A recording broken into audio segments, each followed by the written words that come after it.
Breaking now at 11, a routine traffic stop doesn't go as expected. Holy shit, look how it go. FHP troopers duck for cover in broad daylight in Delray. How law enforcement brought the chaos to an end. Plus, CBS 12 News goes one-on-one with President Trump. Are we in a recession by your estimation? No, I don't think so. I think we're in this is going to be boom times. It's already said. Look. What he told R.J. O'Brien and the shocking praise he gave to his one-time rival, Hillary Clinton. Did his trance break a trust? A local therapist accused of using hypnosis to sexually touch a teenage patient. Were there others molested on the couch? CBS 12 News at 11 starts right now. Good evening, everyone, and thank you for joining us. I'm Liz Quirantes. And I'm Jim Grimes. We begin tonight with breaking news. Bullets flying just off I-95 in Delray Beach. It all started with a routine traffic stop that quickly took a tragic turn. CBS 12's Luli Ortiz joins us live at the scene now with the developing details. Luli? Jim and Liz, good evening. Florida Highway Patrol still has the eastbound lanes on Atlantic Avenue still shut down, remaining very tight-lipped about this investigation, only calling this an officer-involved shooting, and that the Florida Department of Law Enforcement is the lead agency taking over right now. We're also getting information from sources, and a viewer's cell phone video gives us a glimpse of what possibly unfolded earlier today. Intense moments near a busy intersection in Delray Beach. New video from a CBS 12 News viewer shows Florida Highway Patrol troopers chasing a man. You could see him running, leading troopers behind a building. Then, sounds of gunshots echo through the area of Southwest 11th Avenue and Atlantic Avenue. The gunshots so loud, you can see innocent bystanders falling to the ground, dodging for cover. A shooting investigation goes into the night. Sources telling CBS 12 News a man led troopers on a chase after refusing to pull over on I-95 northbound. The driver reportedly got off the highway at the Atlantic Avenue exit. He eventually got out of the car and ran off. And that's when sources tell us he began shooting at troopers, which led them to return fire, killing the man. Investigators are still piecing together what happened.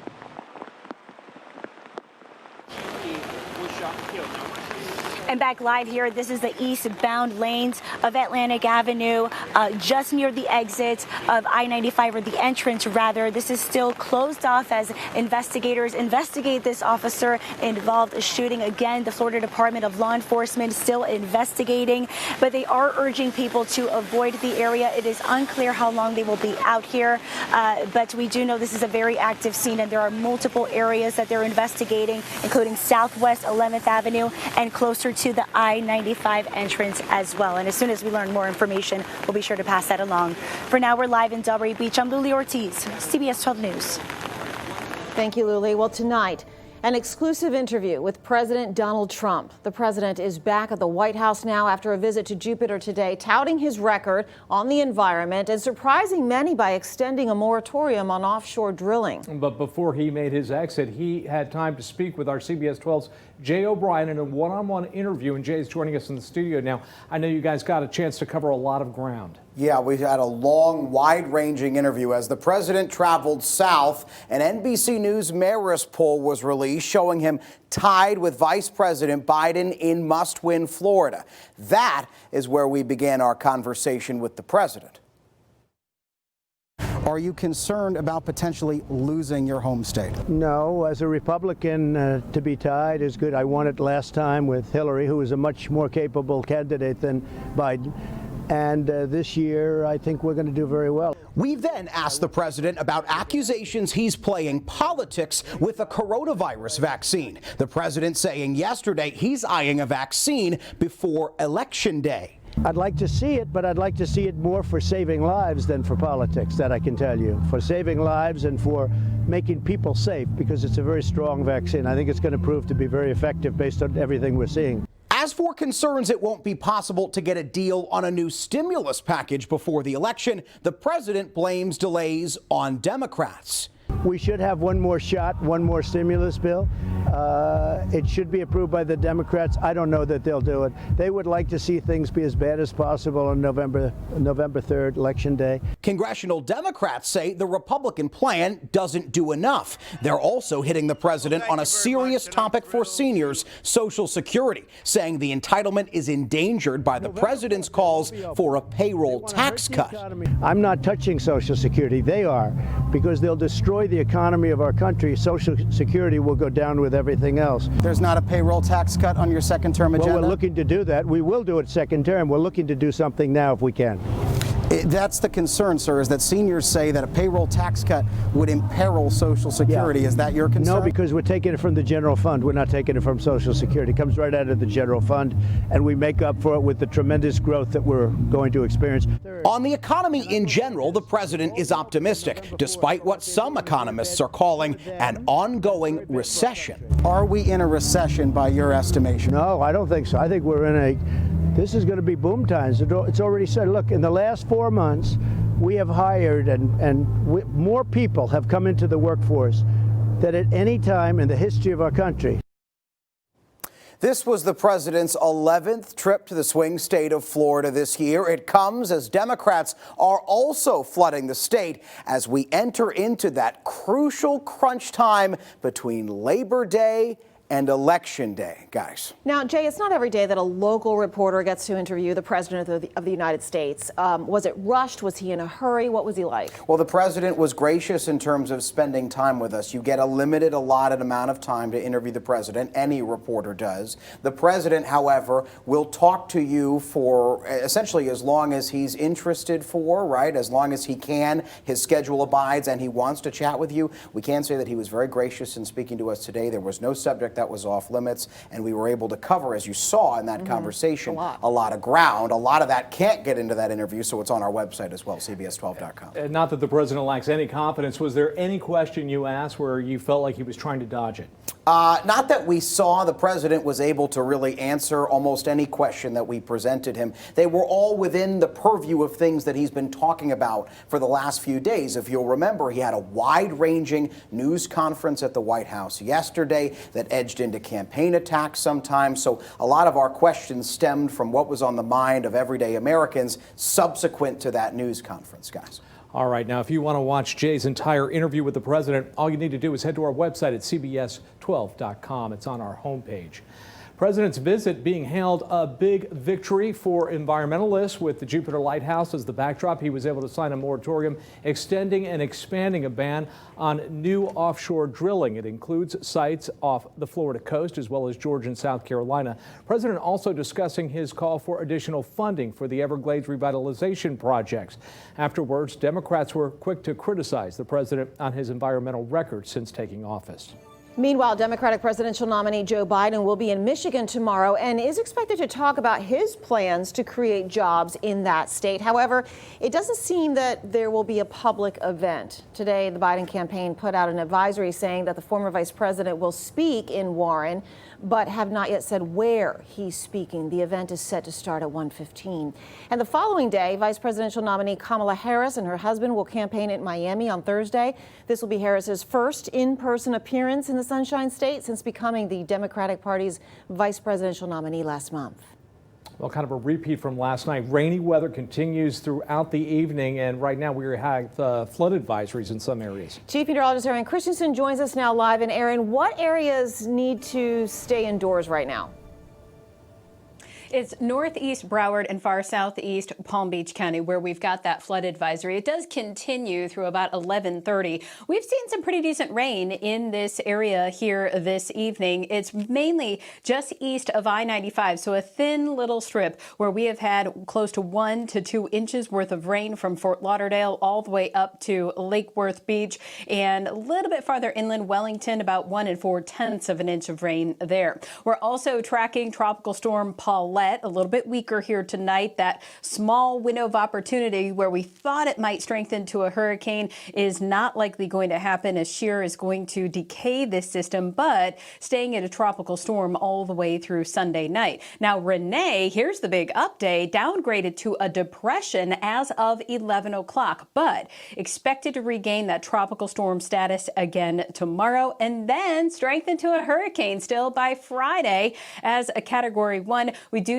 see it taking sort of that sharp turn, though, to the northeast by late in the weekend. That would mean away from the U.S. Wave pushing off the coast of Africa has an 80% chance of development over the next 5 days. That's definitely one we'll be watching. And an area a little bit closer to the U.S., about 400 miles southeast of Cape Hatteras. This has a 40% chance of development over the next 5 days. Coming up, I'm going to tell you what that winter storm out west has to do with our weather. We'll see you in a bit, Aaron. Well, we have cleared another hurdle here in Palm Beach County. Today, we've officially entered phase 2 of reopening. After 6 months of sitting on the sidelines, indoor entertainment venues are now starting to reopen. It's the first step in phase 2, allowing venues like bowling alleys and movie theaters to operate at limited capacity. Not all of the steps in phase 1, in section 1 of phase 2, businesses were ready to reopen today. AMC Movie Theater over at Rosemary Square, they will be opening their doors on Thursday. To read the county's phase 2 reopening plan, just visit our website, cbs12.com. Now, the phase 2 plan also includes a return to school 2 weeks from now. Students can return to in-person classes on September 21st. But some Palm Beach County teachers are concerned that there's not a sufficient plan in place to keep them safe in the classrooms. Earlier today, the school district opened up an application for teachers to request an at-home assignment, but some are concerned there isn't enough time for teachers to plan lessons for online and in person. Well, today, Union President Justin Katz called for the replacement of the district's HR director, saying the department intentionally did not create a policy for teachers with medical concerns to work from home, since it would be difficult to come up with protocol. We just think that this was a cop-out and an attempt to get to the start of the school year without actually implementing it, so that everyone would just be forced back into the classroom, no matter whether they had doctor or medical related conditions that they legitimately should receive some attention for. The union will be holding a virtual news conference tomorrow morning at 9 a.m.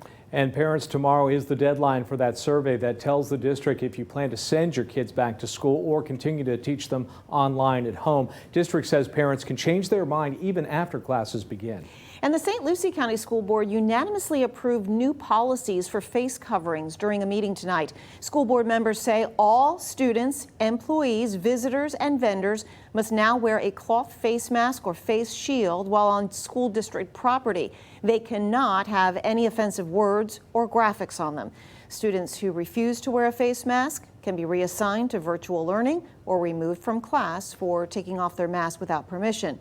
For a list of mask exceptions, head to our website's homepage, cbs12.com. Next at 11, a therapist accused of sexual battery on a young patient. The method he used to target that teen, and the search for more victims tonight. Mold and mildew, that's the current state of Jeffrey Epstein's plane and where it's sitting right now, and the financial woes on board.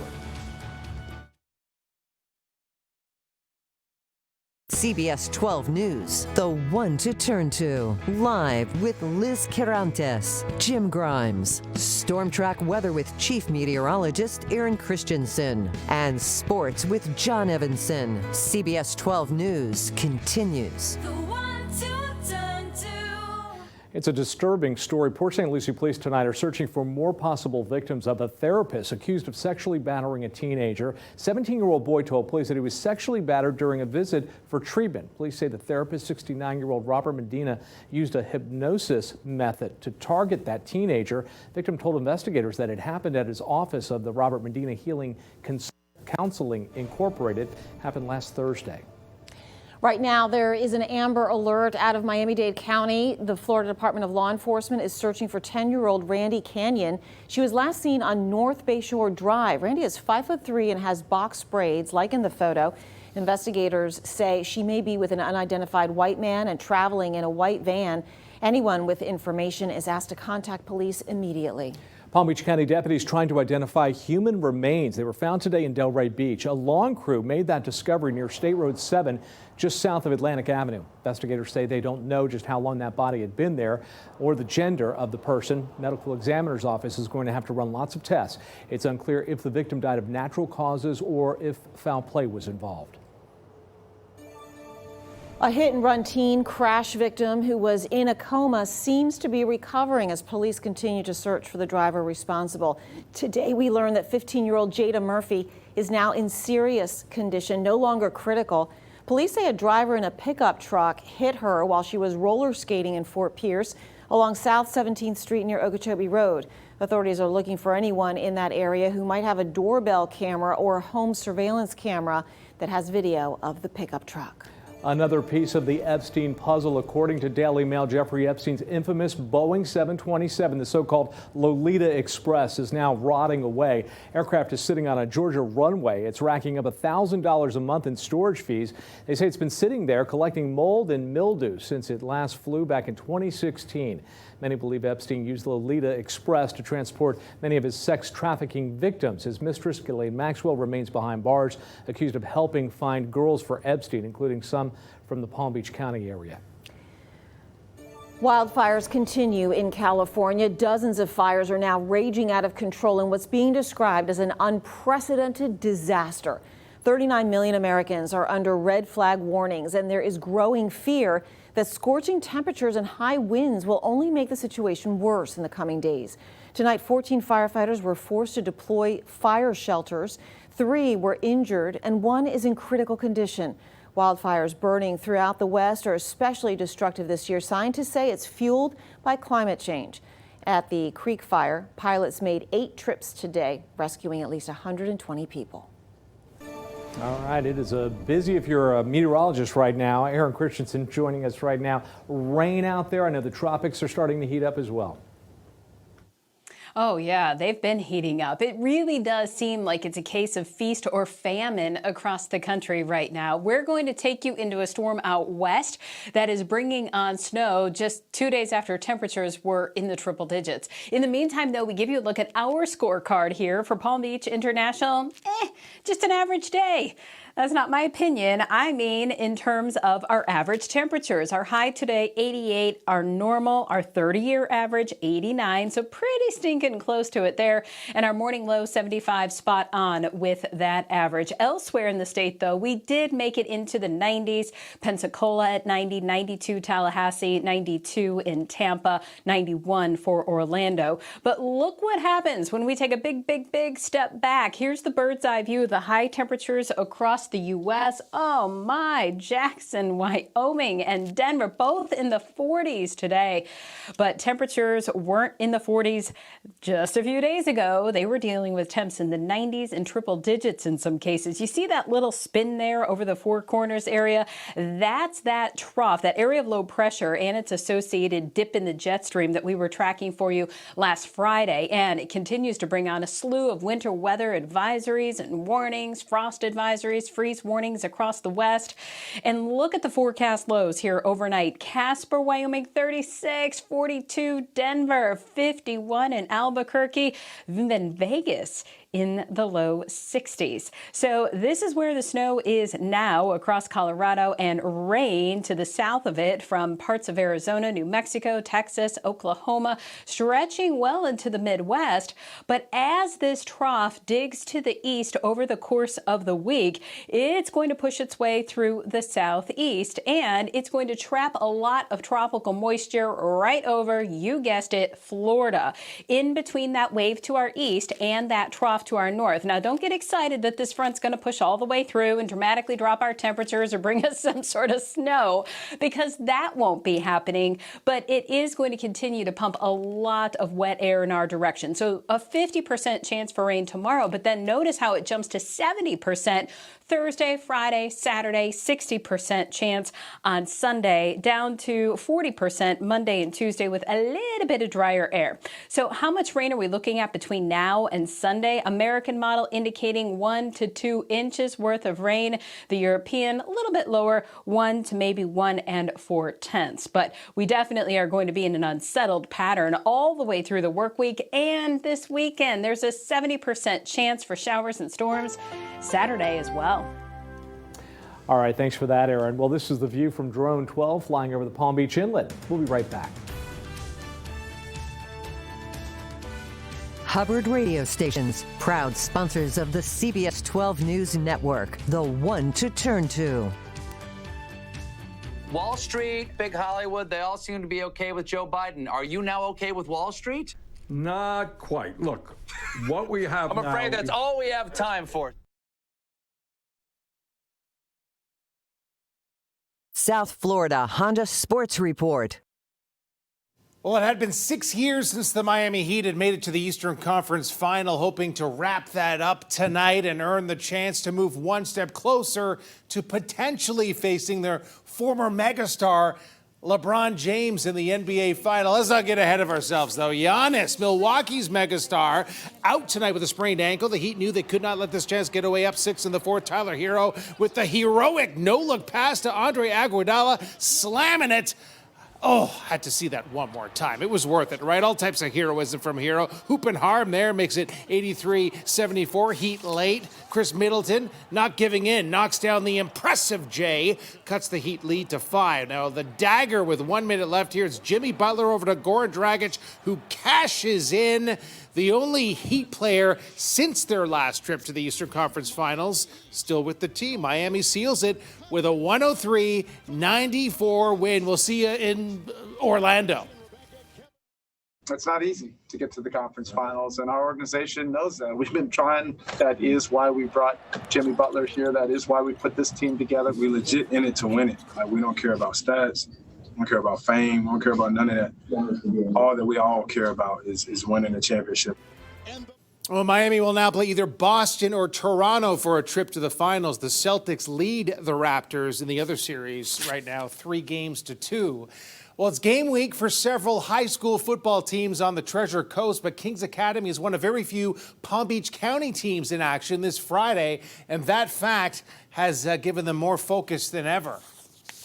The Lions have been taking things one day at a time at practice, preparing to kick off their season at home this Friday against Inglewood Lemon Bay. And while the stands will be empty for that game, the players are looking on the bright side. They have been faced with the possibility of not playing football at all this season, so they're not taking any competition for granted. We didn't have to worry about intensity or focus or attention to detail because those kids were just so excited to be out there practicing every day because you had that taken away from you. We just don't know what's going to happen. So we have to truly live by the mantra, day by day. Today's the present and it's a blessing. We'll have highlights this Friday. Can you believe it? On the Friday night Rivals Blitz, the Dolphins are back this Sunday on CBS 12, taking on the Patriots in the season opener. Kickoff 1 p.m. You can check out the latest interviews from Ryan Fitzpatrick and Xavier Howard in the sports section of CBS12.com. Marlins in Hotlanta tonight. Matt Joyce turning it into solo Shotlanta with this homer off the Braves' Kyle Wright. Jorge Alfaro joins the solo shot soiree in the third. 2-0 Marlins with that poke. Garrett Cooper, well, he doubles that lead with one swing of his stick. 4-0 Fish. How about an 8-0 final tonight? The Marlins reinforce that playoff push. Guys? Thanks, John, and be sure to stay tuned to The Late Show with Stephen Colbert right after CBS 12 News at 11. We'll be right back. If you see breaking news happen or have a news tip, call the CBS 12 News tip line at 561-881-0796. To grab the umbrella before you head out in the morning. There's a 50% chance you'll need it, and certainly have it by Thursday and Friday. Chance for rain jumps to 70%. Well, an airport may be one of the last places you'd expect to find random acts of kindness, but one frequent flyer is lifting spirits and putting smiles on faces that are hidden under those masks. While traveling for work, Catherine Knight is handing out cards to strangers at the Houston airport, each with a message meant to shine a little bit of light into these dark days. This random act of kindness project started 3 years ago. Catherine and her son Parker write uplifting messages for people they've never met and may never see again. More than 25,000 so far. I like the expression on everyone's face. They're just shocked. Right? Like, What do you wow. say? The most stressful place, and that changes the day, doesn't it? That is. That's It pretty makes neat. their day, I'm sure. Don't forget to join Matt Lincoln and National Glass for CBS 12 News this morning, starting at 4:30 a.m. Have a great night, everyone. We'll see you tomorrow.